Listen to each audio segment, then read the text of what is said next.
আমার জান দিতে রাজি ভাই, আমি বালু দিতে রাজি না। আমার নদীর ভাড়া খেত খান ভাই, আমি করি। আমার বাচ্চা কাছে কি কাজে জান বাঁচাইবো? ভালো নিলে পরে আমার খেত খান ভাঙ্গা পড়ে যাবে গা ভাই। আমি কি কাজে জান বাঁচাবো ভাই? আমি জান দিতে রাজি ভাই, আমার খেতে লাইলে আমি বালু দিতে রাজি না। বালু কাটতে নিতে গেছে ডেজার্টদা, বালু যদি কাটতে আনে ডেজার্টদা, তাহলে আমাদের গ্রামে শত শত জমি, শত শত একর জমি নদীতে ভাঙ্গা পড়বো। যার কারণে আমরা গ্রামবাসী ভবিষ্যতে না খাইয়া মরার সম্মুখীন হইব। এই কারণে আমরা গ্রামবাসী বারবার বাধা দিতেছি, কিন্তু আমাদের বাধা উপেক্ষা করে তারা বারবারই ডেজার্ট নিয়ে ওখানে লাগাইতেছে। আমরা তাদেরকে এখান থেকে বারবারই প্রতিহত করতেছি। আমরা চেষ্টা করব আমাদের তিতাস নদীর বালু রক্ষা করা এবং আমাদের ছেলেদেরকে রক্ষা করা।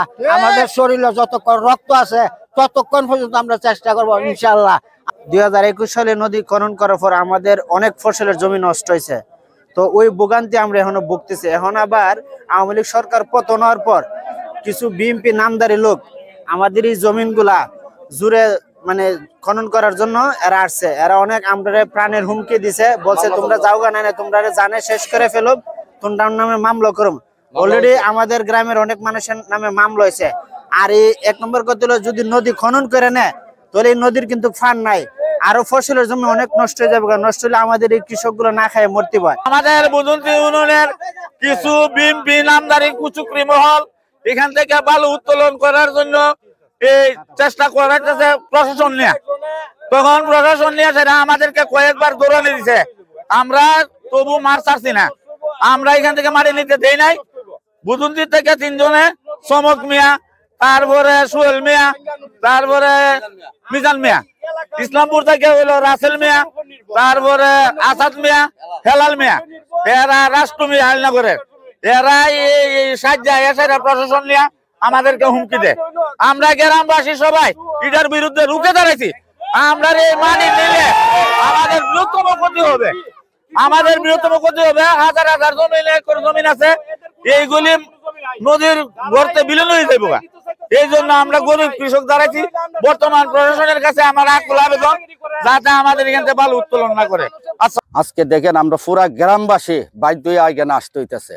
কেন? এই দেখেন, এই যে খালটা দেখেন, এটা ছোট্ট একটা খাল। এই কিছুদিন আগে একবার মাটিগুলা কেটে নিয়ে গেছে।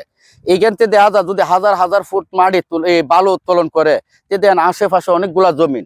একমাত্র আমাদের গ্রামের জীবন জীবিকা এই শুধু ধানের ফসলের জন্য দিন রাত কৃষকেরা পরিশ্রম করতেছে, পরিশ্রম করে ধানগুলা ফলাইতেছে। দেখা যাবে আর কিছুদিন পরে বৃষ্টি যখন আসবে, সিলেটের পানি সুতে আপনার এই সম্পূর্ণ জমিনগুলো ভাঙ্গা পড়বে। এমনকি আমাদের গ্রাম পর্যন্ত ধসে পড়তে পারে, ভাঙ্গন শুরু হয়ে যাবে। দেখা গেছে আজকে দিনের বেলা এইদিকে বালু তোলার জন্য আসে, রাত্রে বেলা ওইদিকে মাটি কেটে লয়ে যা, যার ফলে আমরা বাধ্য হয়ে আসছি। আপনার কিছু রাজনীতি মহল আছে, এরা কিছু নামদারি বিএনপি যে কোনো একটা দলের অংশগ্রহণ করে একটু নামদারি কইরা বিএনপির নাম দিয়ে এরা কিন্তু এই কাজগুলা করতেছে আজকে দেশের। কেন? গ্রামবাসী বাধা যখন দিছে, ওরা বলতেছে যারা যারা বাধা দিছে ওদেরকে নাম উল্লেখ করে সাদাবাদী মামলা হুমকি দিতেছে এবং দুর্নীতি মামলা হুমকি দিতেছে, এরা লুটপাট করতেছে, এরকম হুমকি দিতেছে। হুমকির মুখে এখন আমাদের গ্রামবাসী, একদিকে আমাদের গ্রাম রক্ষা কিভাবে করবো, আরেকদিকে হুমকিগুলো আমরা কিভাবে মোকাবেলা করব। দুইটা জিনিস আমাদের জন্য ইম্পর্টেন্ট হয়ে দাঁড়াইছে। আমরা কোন দিকে যাবো? কি আমরা কি জীবন জীবিকা করব, নাকি এদের হুমকি মোকাবেলা করবো? যে যাইতেছে এর হুমকি দেওয়া হইতেছে। বালু উত্তোলন যদি বন্ধ না করে আমরা প্রয়োজন মধ্যে রক্ত দিব, আমরা জান দিব, তবে আমরা বালু দেব না। এই বালু উত্তোলন যদি করে, আমাদের বিশেষ করে আমরা ছোট্ট একটা গ্রাম, কিন্তু অনেক দরিদ্র মানুষ আমাদের এলাকায় আছে। বেশিরভাগ মানুষের জমির 2 ধারে ফান নাই, নদীর 2 ধারে ফান নাই। নদীটা যদি আরো খনন করে, অলরেডি 18-20 ফুট পানি এই নদীতে আছে তিতাসে, যদি আরো খনন করে তাহলে দুনো সাইডের জমি এমনি ভাঙ্গা গর্ভে চলে যাবে, শত শত কানি জমি। তো আমাদের আকুল আবেদন যে যারা এই চক্রটি এটার সাথে জড়িত, তারা যেন এটাতে অব্যাহতি নিয়ে ডেজার্টটা এনতে বিদায় করে, তাইলে আমরা গ্রামবাসী রক্ষা পাবো। এটাতে মাটি কাটে আর এটা দিয়ে আমরা আনলোড করে দিয়ে ওইখান থেকে রাস্তার মধ্যে বালু নেয়, এটা দিয়ে কাটিয়ে এটা দিয়ে আনলোড করে আর কি।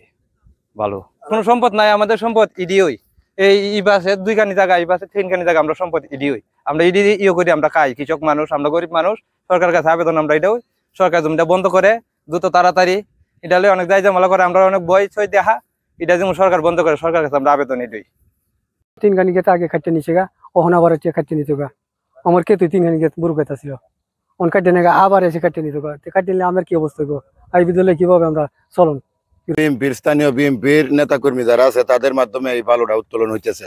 এখন যদি এই বালুগুলা উত্তোলন হয়, এবার এসে দেখা গেছে আমরা প্রায় এই 3টা যে মাঠের মধ্যে 1 থেকে 1,500 কৃষক আছে, তাদের না খায় মরতে হইব। কারণ এই ড্রেজারটা এখানে বসাইলে 1-150 ফুট নিচ থেকে বালু টান দিব, টান দিলে এই যে জায়গাটায় আমি এখন দাঁড়ায় আছি এই কান্দিটাও নাও থাকতে পারে। আমরা বারবার বাধা দেওয়ার পরও প্রশাসন আমাদের পক্ষে আসে না, প্রশাসন তাদের পক্ষে আসছে।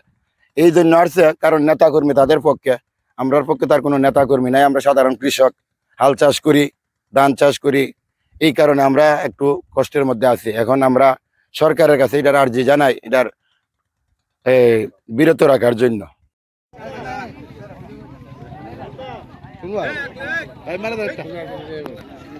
এই সামনে কেউ যায় না।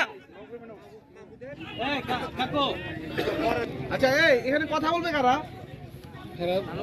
কথা বলবে কেন মানুষ আছে? বাইক লাইট করতেছে, শর্ট লাইট অনলাইন লাগে।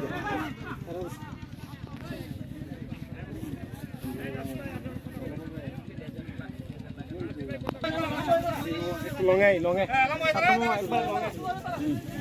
এ সুমন ভাই লাইনে জুরাত লাইনে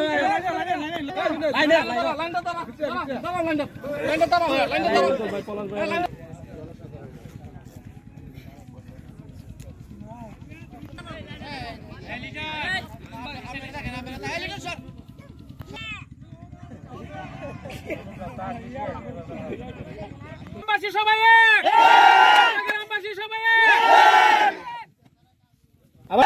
আমরা সবাই রুখে দাঁড়াবো।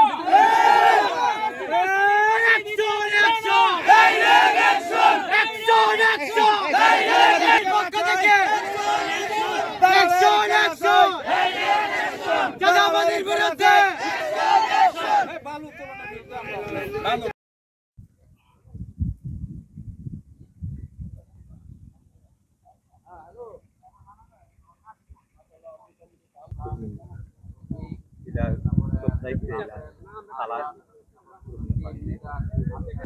এরা আছে আছে মানে তুমি ভাই সবাই আছে এখন ওই খাওয়ার